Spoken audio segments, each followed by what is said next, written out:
everyone. Welcome to the JKL Media Pop Culture section of our podcast. Since we talked about the 2019 Watchmen series, I thought that it might be good to visit another property in that same vein, the same author, V for Vendetta, the movie. And one of the things I talked about with one of my friends the other day is because the Dark Matter trailer came out, which I'm pretty excited about. But I don't consider adapted works like from book to screen or book to TV or anything like that. I don't consider them in the same universe. I like to think of them as like alternate versions of the same story. And that way it's, I don't get jaded by, oh, it's not as good as the book, blah, blah, blah. In this case, I did think that V for Vendetta, while it left out a few things from the comic, the graphic novel, I think that it had the same message and feel. So, like I said, because we talked about Watchmen, I thought we would pick up something V for Vendetta. And it also has ties to today's politics. And it's just an interesting thought piece. So I'll kind of kick it off. We're going to just do kind of a free form discussion here. And I'd like to get you guys' like overall impressions. I gave mine already. So how about you, Jesse? I think, sorry, before Jesse starts, I think we should Sure. put in a very strong disclaimer that this is going to Okay. get very political Oh, because yes. the nature of the film is just, it's unavoidable. So if that's Yeah. not your bag, then you might want to listen to the rest of what we're Yep. going to say. Yeah, Exactly. Yeah.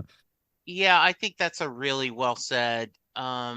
That because it is going to be hard to discuss this without going into It's political about thoughts. Yeah, it politics. is about I mean, politics. yeah. Yeah. Um, I vaguely remember reading the comic. In fact, I am thinking about ordering the trade paperback again and rereading it after this. And I do remember watching the film, but years ago. So it has been years since I've watched this. So when I sat down to watch it this week, it felt like I was watching a new film with new eyes. And I really, really enjoyed this film. I I did see the parallels to modern politics across the world. And there was this sense of, almost, I don't want to say depression, but this kind of sadness that this is what was speculative is closer to truth now than it was at the time. Uh, this almost, wow, I can't believe we're going here. Um, Absolutely amazing characters and acting across the board. Um, and in fact, one of the really nice parts of watching this movie is, oh, that guy, oh, that guy, oh, that Yep. guy, oh, the guy from Stephen Moffat's Sherlock is here. Yep. Oh, great. So I just really, really loved watching this film. And I said, it makes me want to go buy the trade paperback and read the original source material. Yeah, I'm gonna dig up mine. And there's a joy in if you are familiar with British pop culture, cinema, television, there's a lot of people here that bring you joy, I think. So, okay, Lou, your turn. You're muted.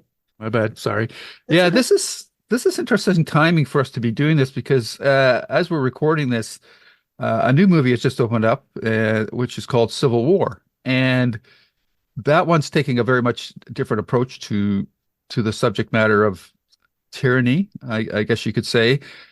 Uh, Whereas this one is much more uh, based on the idea of the individual versus the man, I guess you could say, or a totalitarian authoritarian government. It's heavily influenced by the whole Guy Fawkes story, historic history, and it's adopted the symbol of the mask, which is persists to today. That's become an iconic pop culture touch point now. The Guy Fawkes mask with the white china face and the mustache and the beard. So it's very interesting to watch this, and I like has been mentioned. I just got a lot of joy about seeing all these uh, character actors, for the most part. But most of these actors, they do have a presence in British movies. They're not as much as an American, but I've seen a lot of these actors in British TV shows. So it was quite fun from that perspective. And uh, for the lead, Hugo Weaving, to take on a role where he's never, his face is never visible. That that says a lot about his commitment to the project, I believe. Of course, there's always the paycheck being being Sure. pedantic about it, but he's just got that voice. And thinking back on his run from like the 99, I think, was it 99 for the first Matrix movie? I believe it was.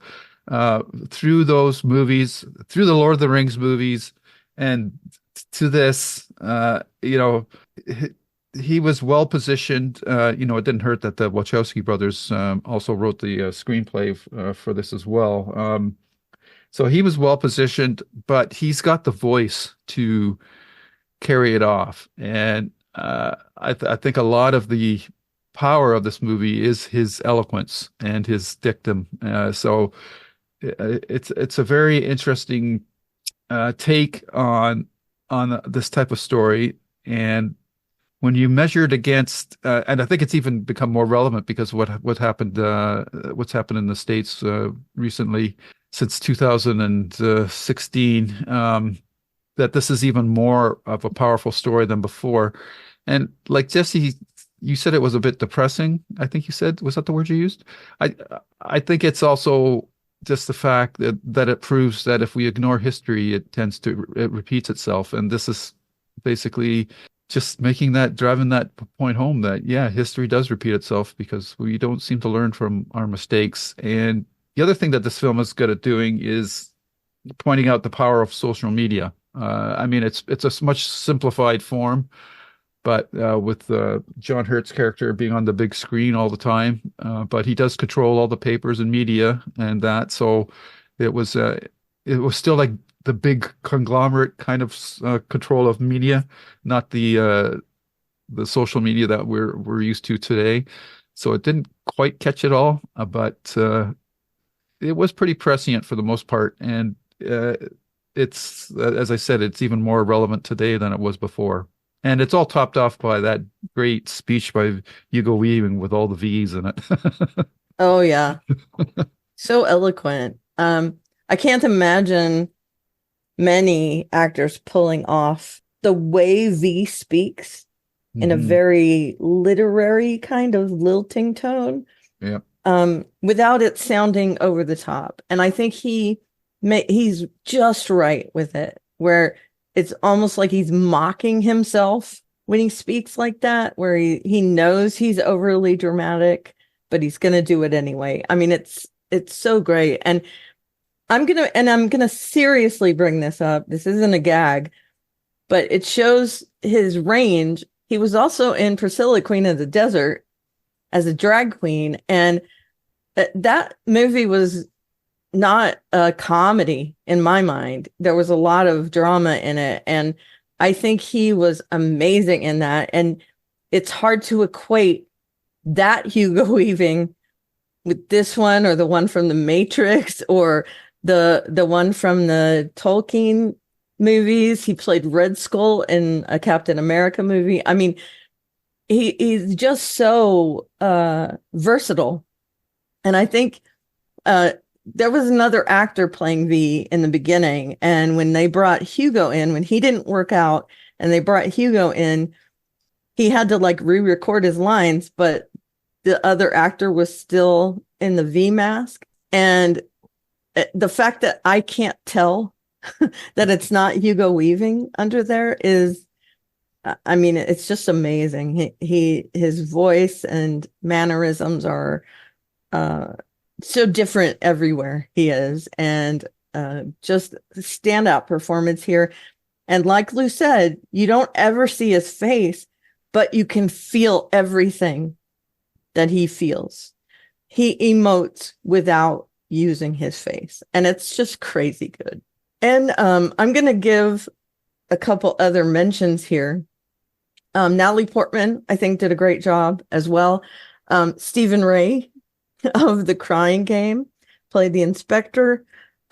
Stephen Fry, who's one of my very favorite British actors and comedians, who does QI. I mean, he's been in a million things. He's done documentaries about travel. So great. And of course, the amazing John Hurt, who played the big brother kind of dictator in this movie. And he is definitely over the top, but I think it was meant to be over the top. So just some amazing acting from everyone in this. And there's of course, other British actors that you go, oh yeah, I remember her from this or whatever. One of the actors from Coupling is also in this. I mean, there's just a lot of little things. And I think they got an amazing and impressive cast together that brings this kind of believability to this movie, where you believe this happened in another universe. So there's a lot of things we see from V. He has this sadness in him, like you mentioned. There's a sadness about this movie, and he feels things almost more than other people do. That's the feeling I get from it. But he's also vindictive. He's also some of the things he does are very questionable. And I'm not just talking about the bombings. I'm talking about the way he looks at things, where, we root for him, but you got to think the way he's doing things might not be the best way. But, in this movie, he's the hero. He's the one doing everything right. I also like that he and Evey do not have a romantic relationship at any point until he's dying, and she has this kind of love for him. It's just, I think they really did a great job with it. So let's talk about the president and his cabinet. Do you guys have any thoughts about the gravitas there, the interplay between the characters? We can also talk about the Stephen Ray character, the Chief Inspector Finch, and his little second in command. What were you guys thinking when you saw those scenes? So I want to start out with Rupert Graves plays Dominic. That was specifically the character that I was happy to see, because I loved him in Sherlock. So I quote this more often than I would think I should, but there was an episode in the late Great Sports Night where the character Jeremy has to go on site to do a hunting segment, and he truly hates hunting. And it is a very devastating scene. And the Robert Guillaume talks to him, and Jeremy basically says, not getting along is how you get fired. Yep. And Robert Guillaume says, not getting along sometimes is how you end up here. He says, if you're dumb, you surround yourself with smart people. If you're smart, you surround yourself with smart people who disagree with you. And I am not, I like to think I'm a very smart man. Played by the great Josh Malina. Yes. Whom is a fantastic follow on Twitter. Yes, he is. This is a true, the cabinet, they are just yes men and trying to prop him up, not wanting to say, and you once again, you go back to a true leader wants debate, wants ideas to challenge him or her or them to say, no, what you're doing is incorrect and here is why. And then ultimately the decision there. The other story I'll have, a few years ago, we went to the George Bush Museum here in Dallas. And it is there. One of the exhibits it is kind of a fake situation room. And there is a kiosk where all these people go and they list all the different crises that happened during the President Bush's, his time in office. And, 9/11, Katrina, whatever you want. And so as a room, everyone picks a crisis and then they majority rules. So the thought was, what came up when we were there is, should we have sent federal troops into Katrina to save things, right? And there were political, safety, all these different topics. And when you picked the topic, it said pro and con. And so you picked the pro, and you had experts telling you why it would be very good to nationalize the Guard to save Katrina. Then the other pink, really good advice on why it's a horrible idea. And it was fascinating because you went, this is what a leader gets, is he has really smart people telling him on one side why you should do this. And then the other hand, just as many smart people telling you why it's a bad idea. We do not get this, right? The prime minister, or no, what is he called now? He's the supreme leader, chancellor. He just wants you to do because I say it.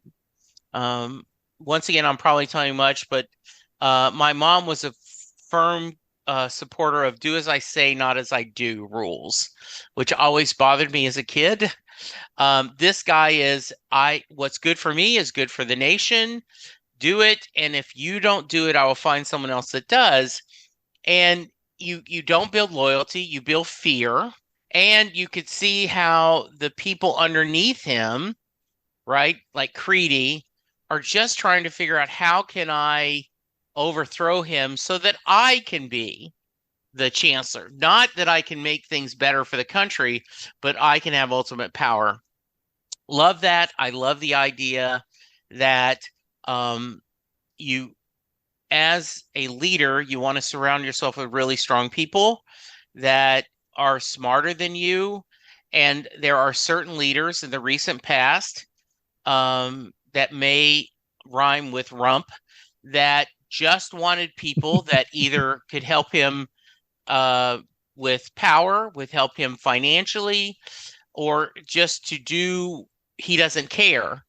And just and you can often look at the cabinet he put together of absolutely horrible people that had no business doing that.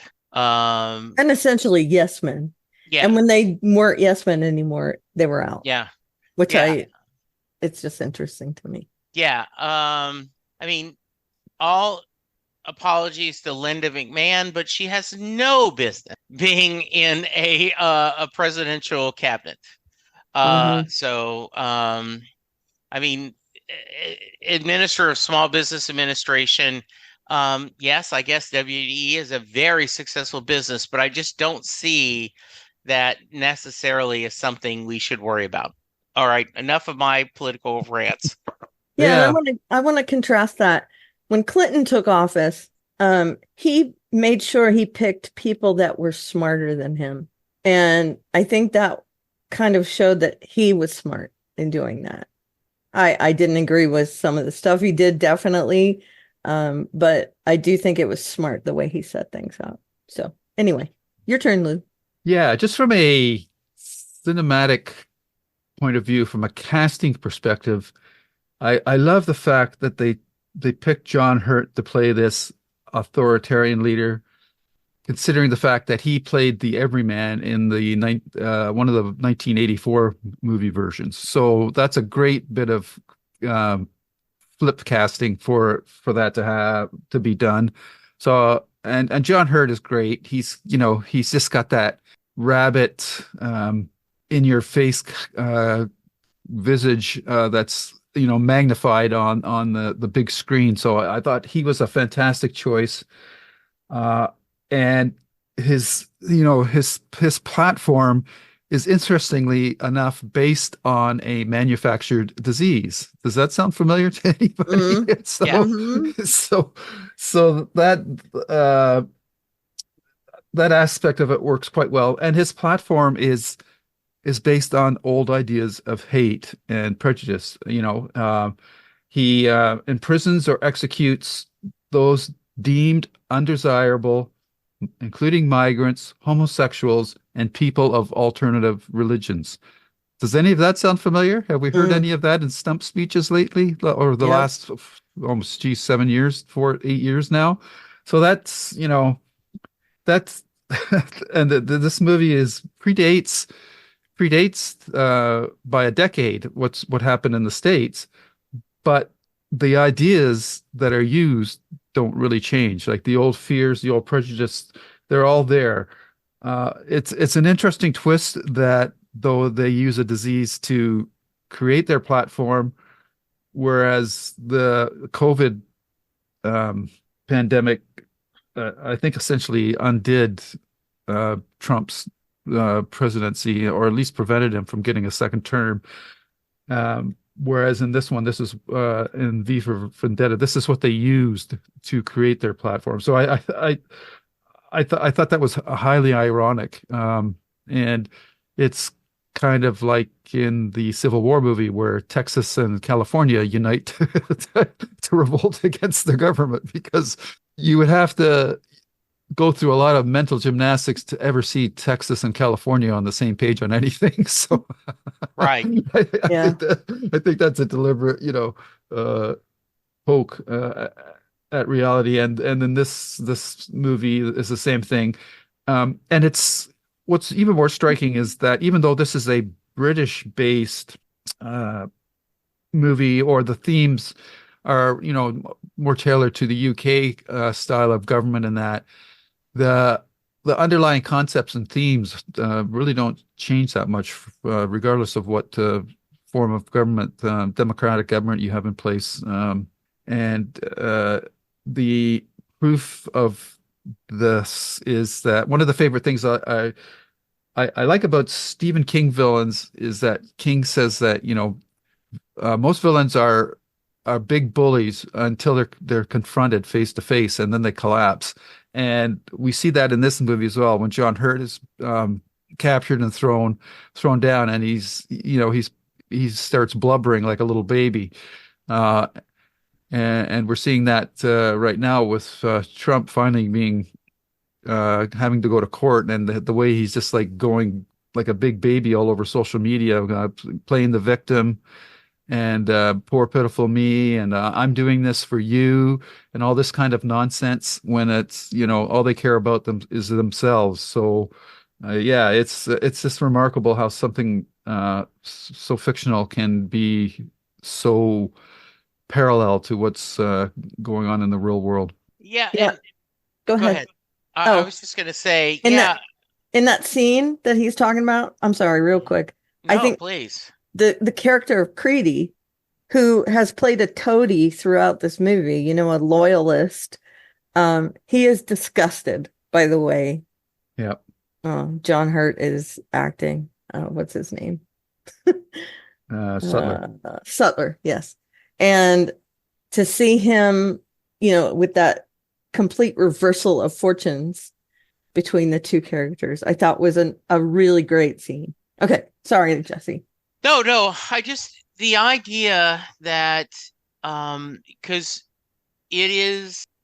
we have gone through a pandemic, I think this changes how you watch past stories that feature possible pandemics, or actual, dystopian futures that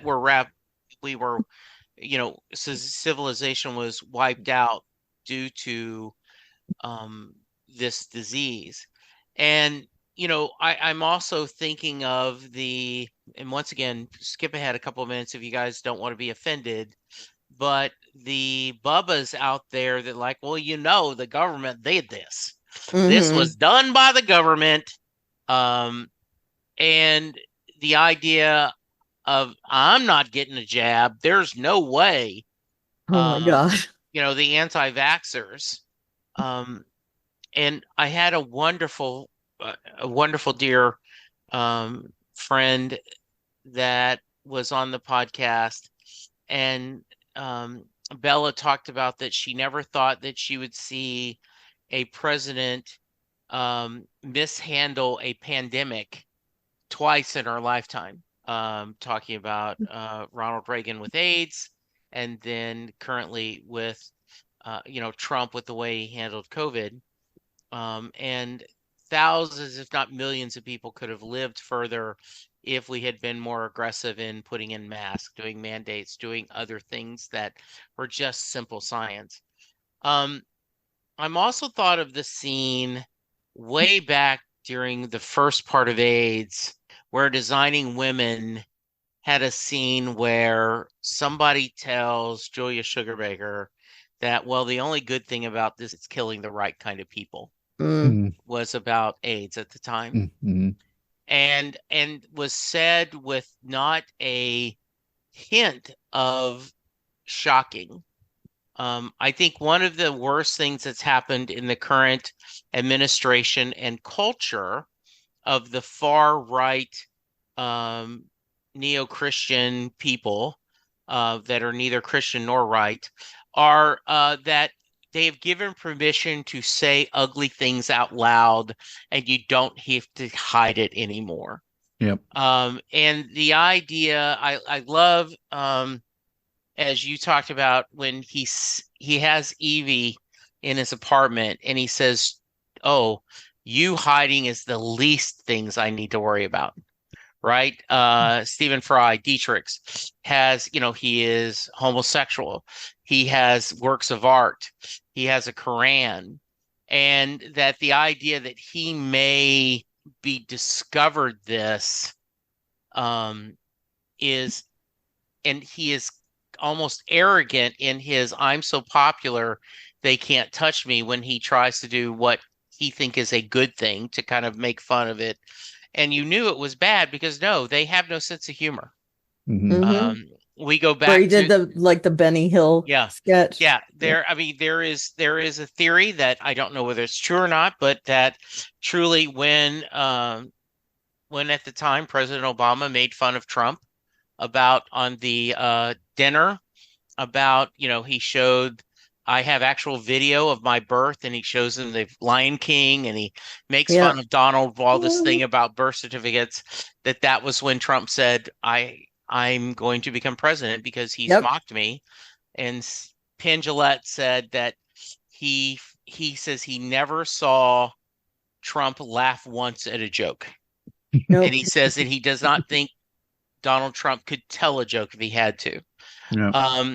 It's just, or tell what a joke is. Yeah, so it's just very, very powerful. And so I'll let somebody else talk, but then I do want to go back to this after you guys talk. I'd like us to spend some time talking about the bishop and how disgusting that was. Oh my goodness, yes.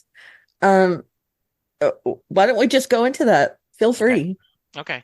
I have a complicated relationship. I was raised Southern Baptist, converted to Catholicism. Over the past few years, I have struggled with my faith. I have mixed feelings about organized religion. I have mixed feelings about my relationship with a greater being. I don't know if I'm comfortable saying I'm agnostic, atheist, or just, right now I currently have God sleeping on the couch, right? But it is a complicated relationship. And I think one of the things that bothers me is historically, but modern times, the amount of bad and hurtful things done in the name of religion. And to have this sneaky, and they said, well, Your Excellency, the agency messed up and sent someone older. And he looked disgusted. Like, what?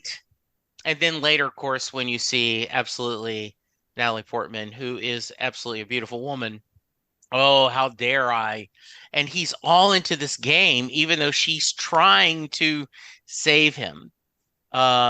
Is just so well done from my perspective, because it does show that often the most elite and powerful of organized religion are all about power, not about helping others. End of soapbox. Yeah, I gotta agree with you there. I also have some mixed feelings about religion. I would love for there to be an afterlife, but the pragmatical side of me says there's not. That religion is just a way that we've manufactured something to think to comfort us. And again, that's just my opinion. And when I did go to church, I was brought up as a in the Assembly of God church, and then went to other faiths when we moved to the East Coast. Methodists, United Methodists here. I was always in the choir. That was my draw to church, to be honest. And I've never heard more mean and evil people than some of the people in the choir who, you sit up front, you're part of the worship team, and to watch people come in and just say horrible, horrible things about them as they walk into the sanctuary, it really disillusioned me as a younger person. And hearing these, and I'm going to call them a name, these old biddies, propping themselves up, making themselves feel better by bad-mouthing people was not very Christian. And so that really colored my opinion of things. So whenever there's a story that has this kind of preacher, priest kind of figure in it, it's easy for me to believe. And we do know that there have been many, many priests that it's come out that they've done horrible things like this. You just say, yeah, whatever, I get it.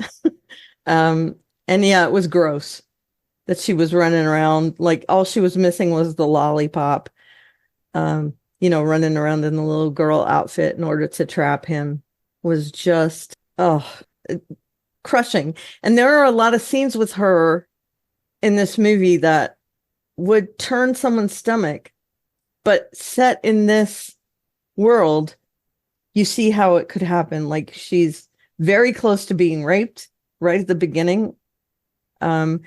She is by policemen, right, by the fingerman, and even by V, who she builds this relationship with. She is tortured by him and secreted away, kidnapped, essentially. I mean, just through this whole story, Evey is used, abused, and also, at her work, she's not really thought of, essentially, she's just a mindless drone there. It's just, she has very little structure that she can fall back on. Her parents were murdered, and just has such a tragic story. And for her to be like I guess she's a part of our dual protagonist team here. For her to be so tragic, it's kind of an opposite foil for V, where she was a victim and she became a victim, and he was a victim and became a hero / villain, essentially, where she just kind of let it go, fell into her victim role. I love their dichotomy and how he changes her for the better through ways that are incredibly questionable and somewhat evil, in my opinion. So, yeah, the whole religion thing, we see how, he is definitely, we're definitely doing the Catholicism is the only religion kind of, the Crusades, there's all these different things that have happened through history that religion is the cause of this war, strife, whatever. And it's shown almost subtly in this movie, except for that scene with Lilliman. They mention that it's the only religion, that you're prosecuted if there's other religions. But if he hadn't been in it, it just would have been kind of a side note. And also, we get a story about homosexuals being prosecuted. And I feel like these are things that they would have just been offhand mentions, and the society almost lets it go because they're afraid to do anything about it. But we get these really impactful vignettes about religion, about being persecuted for your homosexuality, about you can't make fun of people, that there's kind of this Rush Limbaugh character that is helping to feed these prejudices. I find them all in little mini stories impactful on their own, and then to all be in one movie is great. Yeah, talking about religion nowadays is tough, because I feel that especially like with evangelists, like they've been so like it's tough to be a religious person, like to be a traditional Christian nowadays, I think, because of all the bad press that they've been getting with the right wing evangelists and whatnot, that their political ties and whatnot, and their hypocrisy of overlooking moral deficiencies in the leaders that they're promoting, which go against their supposedly stated philosophies. But I still think that there's a lot of genuine, really, you call them true believers, but I mean that in the most complimentary way, that they really do believe, they do have their faith and whatnot. And I can understand how for them it must be very difficult in these times to practice their faith without feeling ridiculed about it, and being lumped in with the other segments that are creating all the negative press. That being said, the galling thing about religion as an institution is it's in a more unique position than say politicians are, because they're really, both groups are basing their power on creating fear in their followers, and for politicians, and that it's the fear of the other.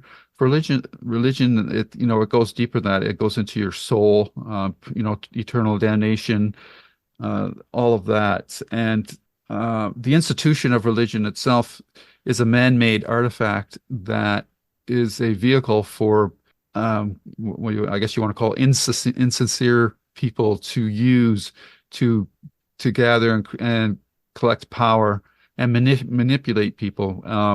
And one of the saving graces of modern democracy was keeping, politics and religion separate. Unfortunately, in totalitarian societies, there's the push to blur the two, or even join them. And we've seen this being, promoted by certain right-wing members of MAGA. Laura Boebert comes to mind. There's just this.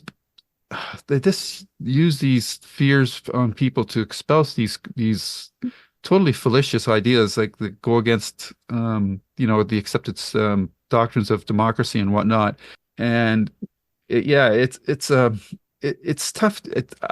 I was uneasy with those scenes, definitely with the priest and Evey in the little girly outfit. I mean, but it's kind of such an easy target. Even back in 2005-6 when this was done, it's almost kind of expected. So I was uncomfortable with it for being maybe a little too on the nose. It's probably the only part of the film I thought was a little too on the nose. I think a more subtlety could have been used there, but you got to get your point across, and you only got so much runtime. So I can understand it from that perspective. But it just, I don't want to, and I'm saying that we're not doing that. I'm not saying that anybody's doing that here. But I don't want to paint with too broad a stroke with religious groups, because I do feel like they're getting an unfair shake lately in the media. But it is that definitely those elements have been there, and like the Catholic Church has been around for so long, and we all know the stories about priests and whatnot. And I think, trying to enforce these unrealistic uh, ideas of celibacy and whatnot is just, I think is part of the problem. It goes against human nature, and that's why you have these kinds of situations. But basically, the difference I just want to come back to is between like politicians and religions. They're both basing their power based on fear, but religion has the extra ace up its sleeve, I guess you could say, of using, the fear of eternal damnation, and loss of your soul.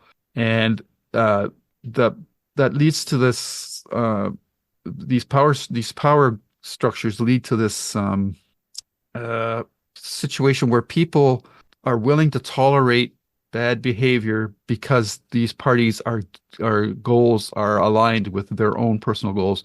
Yet, if you had a Trump in your family, would you put up with the behavior that a person like that is doing within your family? I don't think so. I think you would have a serious talk with that person, or you would just stop dealing with that person and cut them out of the family.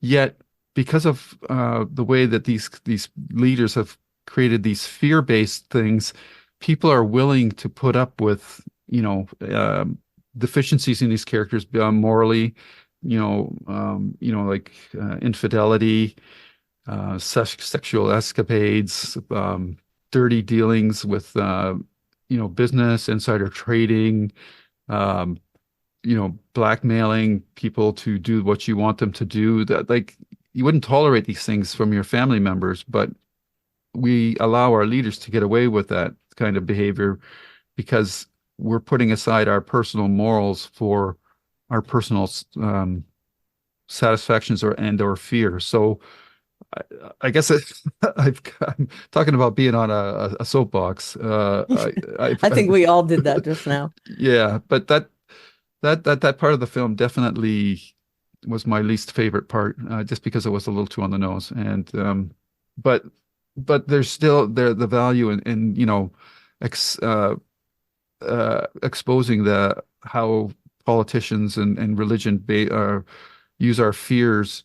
And I loved when Biden on his State of the Union address talked about uh, you know a, age might be one thing, but old ideas are even worse. And Yep. this is what this movie is all about, these old ideas of hate mongering and fear and prejudice. And yeah, I think I better stop there before people try to track me down and retaliate. I don't think they'll do that, but No, yeah, I get it. and so I couple things that I am saying this in a sad way. Hmm. Um, it has reached the point that, and this is unfair, this is my bias, is that when you see someone, for me, when I see someone displaying an American flag outside the house, I'm immediately worried that especially here in Texas, what America? That great line, yeah, you're American, but what kind of American, right? Hmm. That film. And Yeah. also, when I hear someone professing their faith, I am unfortunately almost immediately skeptical because it feels, and once again, this is just my opinion, that people who I think are trying to do what I perceive as good works and in God's will to live those kind of lives are not saying anything about the people that are using their religion in a brand. I had a friend who said, "Well, I don't like Trump, but I like those judges I got." All right? Because the reproductive rights is something that they're very strong about. And this, we will not get into a debate of women's right to choose. If you want to do that, very much send me an email and I will be glad to talk to you about it. But it is that, unfortunately, we are it to a certain degree, right? Back in the day, Star Trek fans were all, a Trekkie, or, and we were painted with a broad brush that we all wore our Star Trek uniform to jury duty, and that we were all crazy, and we're passionate fans. And sometimes that's not fair to anyone, but it is hard not to when you don't say anything about people that are behaving that way. It is, I just think that sets up for a bad place. And yeah. The other question I had is, I love all the Count of Monte Cristo connections, and the storyline of how all the different storylines and the flashbacks of someone finding true love. And to go to your point, Karen, V is a horrible person to torture her to see if he can trust her, right? I mean, she goes through all of that part just as a test, is really not a very likable or lovable character, even though he is, or quote unquote, our hero. Yeah, those scenes kind of gutted me. And the first time I watched it, it was hard for me to believe that V had done those things to her. Even though I knew it was coming because of the graphic novel, but it guts me to see her treated this way. And I think one of the most disturbing things for me is having her head shaved, because I have some issues in and around hair with my hair, with it being naturally curly, and if it's short, it looks like a little afro, it does not look good on a super white person.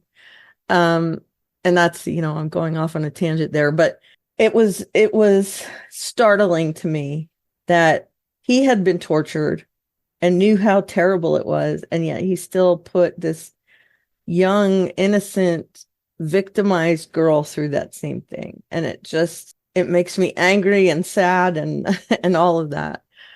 I like her relationships with these older men and seeing how they're completely different. Her relationship with the Stephen Fry character, Dietrich, is so sweet and kind, and then she finds out things about him that she didn't know, but they still love each other.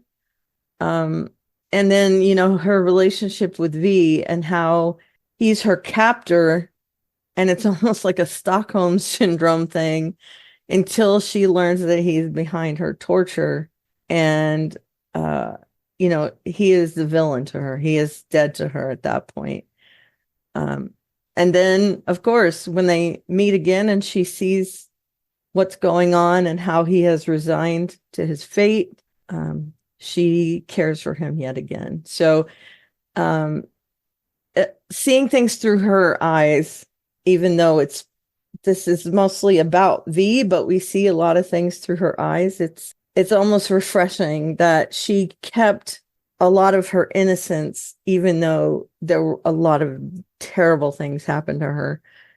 And then, he breaks that innocence and makes her a very strong person who wants to live her life the way that she is meant to. And he gives her those tools. And I find that interesting, that through this horrible torture, and I think he's mirroring his own experience, that through his torture, he became something stronger. And in his case, it's almost physical because he has these abilities, and they only imply it here, but he does have a stronger physicality where, he can get shot a million times and all this. It's a limit, but he has done some things in the novel. He does things around like electricity and he has more superpowers in the novel than here. But it is heavily implied that he is kind of like a Wolverine type character where he can heal from terrible injury. Um, I really find all these characters fascinating. And, I felt that way in the comic book, and the movie does the same thing for me. There are actual scenes in this movie that are a 100% image shot from the book and the movie. One of them being where he breaks out of his prison and it's on fire and he's got his arms out, and there's all this fire behind him. That is actually a panel from the book. The brilliant David Lloyd, his artwork, whom I met and is an incredibly nice guy. He drew like an outline of V in my sketchbook. So yeah, I love the visual scenes here. And I guess we should talk about the doctor too, the female doctor that he visits, and she is resigned to her fate as well. We find out at that point what he's doing, that he's killing the people that were the evil, like the Nazis, essentially. And I found that scene poignant as well, where they're talking to each other and he doesn't want to kill her, but he also wants to kill her. There's a whole thing where, he knows he's going to, because he's going to follow through, but he wants to do it in a way that's not violent. It doesn't cause her pain. He has a soft spot for her because she didn't have an evil intent. She was like Oppenheimer. He created something that killed millions of people, but that wasn't his intent. He just created the vehicle and other people carried it out. And I think that's kind of her place in this. And that scene showed that V contains multitudes. So yeah, anything you guys want to talk about there? Yeah, I think that was to show the doctor specifically was to show that when bad things, evil things happen, there are, of course, the people who engineer the whole things, but then there's a lot of people that get carried along and aren't really aware of what's going on. And, it's the old, I was just following orders line of reasoning. And I think that's what that was, the doctor character was meant to represent. And she was carrying that guilt, and she was resigned to her fate, and she was prepared to do penance for it. So I thought that was pretty well done.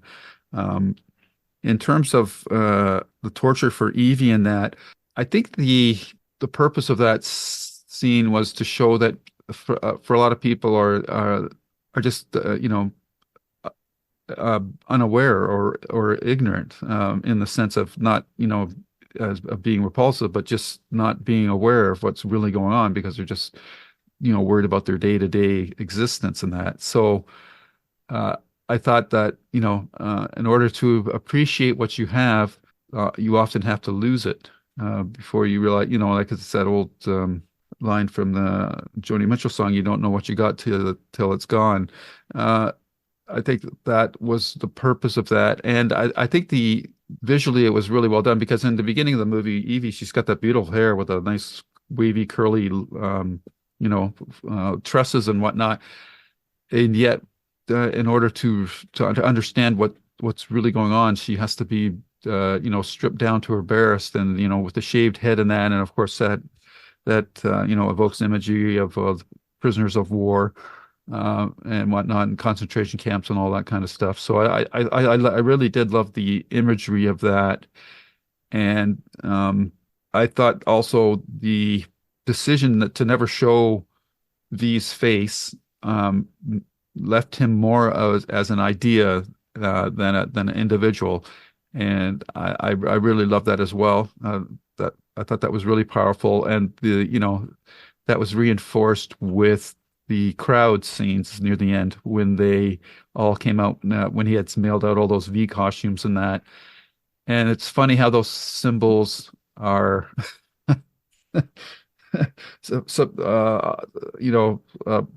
are so often necessary for movements.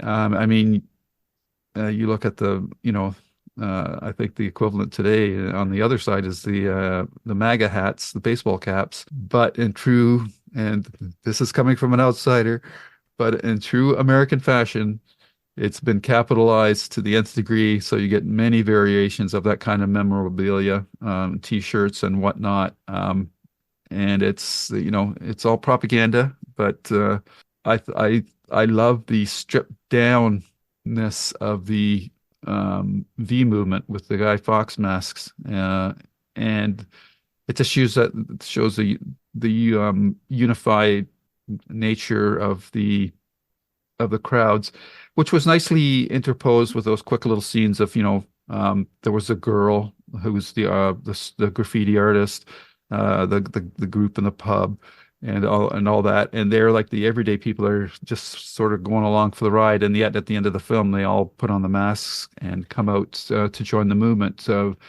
when they realize what's going on, so I thought that was really well done, and it's a rallying point that's often necessary to bond people together, and I don't think that Democrats really have ever come up with that kind of they don't have that kind of iconography with their philosophy, and I don't really know what they could use there. And that's interesting because Guy Fawkes is so British. Is there an American equivalent that you guys could think of that would be like a unifying symbol for democracy? I'm kind of thinking of like I don't know, the Constitution or something like that, but I don't No, know. because that's been subverted as well. Yeah, I honestly can't think of anything that. yeah. Which is interesting because I think that's in a part that's the nature of democracy. It's not a homogeneous concept. It's Right. it's like going to Star Trek. It's like the IDIC. It's the infinite diversity and infinite combination. It's the melting pot of all these disparate elements that make ours is what makes us a democracy stronger. So it's really hard to come up with a single image for democracy, and that's why it's so hard and precious to maintain, because it's really something ethereal almost, or it's a mental thing. It's not something that you can represent easily in a visual item. And I even though in this particular case they've subverted again a symbol, and it's kind of like the Beatles when they said or you two said the Charles Manson co-opted the Helter Skelter and we're taking it back. It's something that's really hard to do, and I would love it if there was a symbol for democracy that would work like that. I mean, but I can't really think of one, which is There, a surprising revelation for me. there are pockets, like if you wear something that has Black Lives Matter on it, or something with a rainbow on it to signify you're an ally of. Yeah. But again, those are subsets of people that are on the left side. I think the only thing that of the I'm thinking the only thing that would really work was like maybe an overhead shot and kind of like the all for one for all kind of clasping hands and just have Yeah. like different Yeah. colors, something like that. That Yeah, would we be are like more it. kumbaya-ish. Yeah, that would be something Yeah, like that. Um, but agreed. yeah, So once again, second time I'm quoting Aaron Sorkin in this episode, the Mhm. end of American President. America isn't easy. America is advanced leadership. You got to want it bad because it's going to put up a fight. It's going to say, you want free speech? Let's see you acknowledge a man whose words make you blood boil, who's a standing center stage and advancing at the top of his lungs that which you spend a lifetime opposing at the top of yours. You want to claim this land as land of the free? Then the symbol of your country can't just be a flag. The symbol has to be one of its citizens exercising the right that burn that flag in protest. Show me that, defend that, celebrate in your classrooms. Then you can stand up and sing about land of the free. Yeah. The idea of, currently, boy, and we are getting political, for like $60, you can buy a Trump Bible. It's got the Constitution and you've got the Declaration of Independence. And They're more expensive than that, by the way. okay, And yeah, I think a lot of their iconography is to funnel money yeah, to help them get more power. yeah. And that irritates me to no end. And it is, and you're right. I mean, this is advanced citizenship. The idea that this isn't, we weren't built on Christian principles, though people swear we were. There are a lot of people that continue with good hearts saying that the reason America has gone to hell in a handbasket is we don't put enough prayer and we don't follow enough. Yet at the same time, if you have, you got to be praying to the right God or have the right beliefs. It's complicated. And I love that this is a film in 2005 that almost 20 years ago is covering these subjects that feels very timely. Mhm. Feels very timely and well done. And I did not feel, I tell Charles sometimes when I'm doing the Doctor Who podcast that when we are going to discuss a classic episode, it feels like homework. I don't enjoy necessarily the episode. It's partly because of the format that, back then you were making an episode that was shown every week. And so it may take 7 episodes to tell a whole story that I could very easily tell in 3 episodes, but that isn't the nature. And it feels like homework.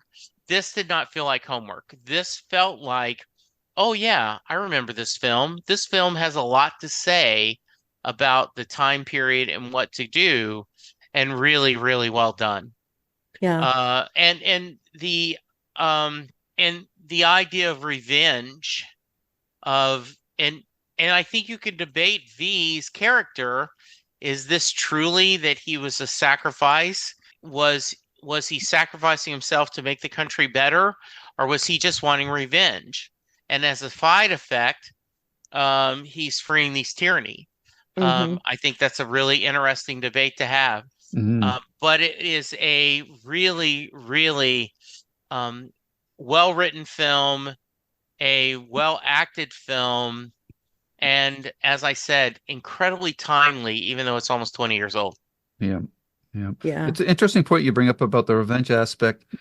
I do believe the film tried to circumvent that by letting V give Evey the choice whether or not to send the train along.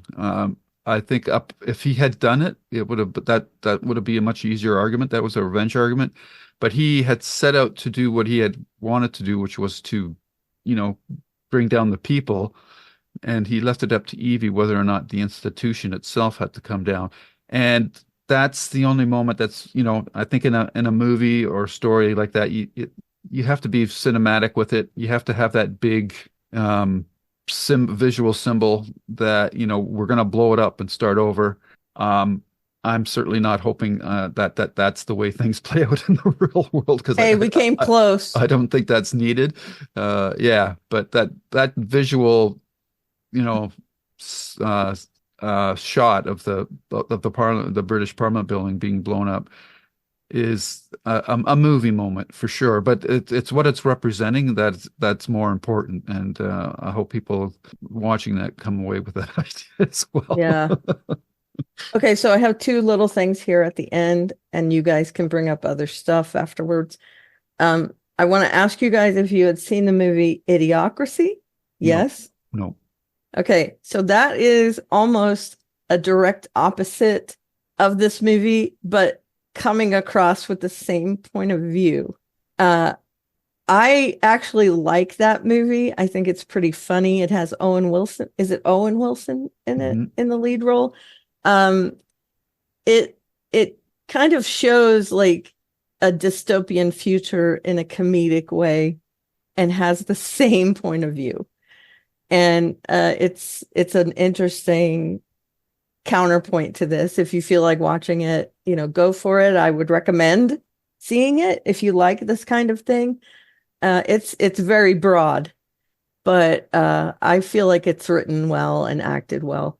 And then the second thing I want to mention is that the one thing that gets me in the end that kind of makes my eyes prickle a little bit is that all those people that have been killed, Dietrich and Valerie and the little girl, they all appear in that end crowd sequence, and they take the mask off to show that they are part of that movement. Yep. And that was very poignant for me when I first watched it, that, they're all included there at the end.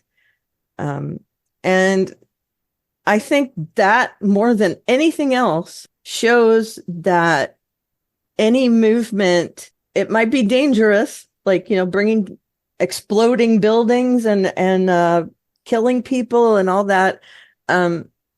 But as long as the people are there for the right reasons, a group of people can affect good change, and a group of people can also do evil things. Yeah. And it's just a way of visually showing that freedom, there is a price to freedom. Right. Exactly. Yeah.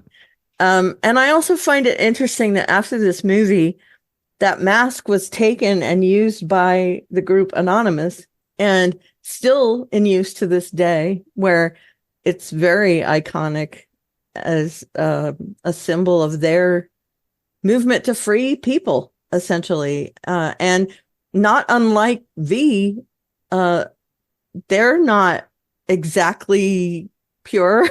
They do some very questionable things as well. But I think that their base message is that, when people hide things that the masses should know, they want to make sure that we know it. So I find that all interesting. So Margaret Mead's favorite quote: "Never doubt that a small group of thoughtful, committed citizens can change the world. Indeed, it's the only thing that ever has." Yeah. It is Luke Wilson. Luke Wilson. Check. Yes. I understand that the movie is a comedy, and it is there is a lot of sophomoric humor in there, but what I believe the only thing the movie got wrong is the timeline. Right. And I will, and Lou, since you haven't seen it, but I recommend it strongly if anyone hasn't seen it. And then when you look at hot dog flavored Gatorade, which was an April Fool's joke, and a couple people said, "Ooh, I'd like that." There is a lot of marketing that is in the movie that is, this is not, when they made the movie, they thought this was pushing the envelope, and now then it's just truly not. Things have happened. Yeah. And it's the same with V. I mean, some of that stuff has happened too. So I just find them both very entertaining in different, completely different ways. Yeah. I just think this was a really nice way to revisit a wonderful film, and I'm really glad you picked it, Karen. Thank you. Yeah, same here. It's a bit of an overlooked gem, I think. Agreed. I agree. Yeah, and once again, very sad that Alan Moore is a brilliant writer, but is an odd duck. That's putting it mildly. Yeah, he refused to have his name on this. He refused to have his name on the Watchmen film. He refused to even watch the Watchmen TV series, as we discussed. And I can understand if they, like League of Extraordinary Gentlemen, maybe he didn't like how they worked that film. But there are some brilliant works that were based on his writing, and he just has no interest in taking. And to be fair, he put his money where his mouth is. He refused to take any residuals from it, any money, and doesn't want it on there. So very, very interesting. He's very strange. Yes. So any other thoughts? No, I'm good. I think we've talked about everything. Yeah. Once again, if you've made it this far and you're not throwing your iPod player or phone to the wall, thank you for being patient with us.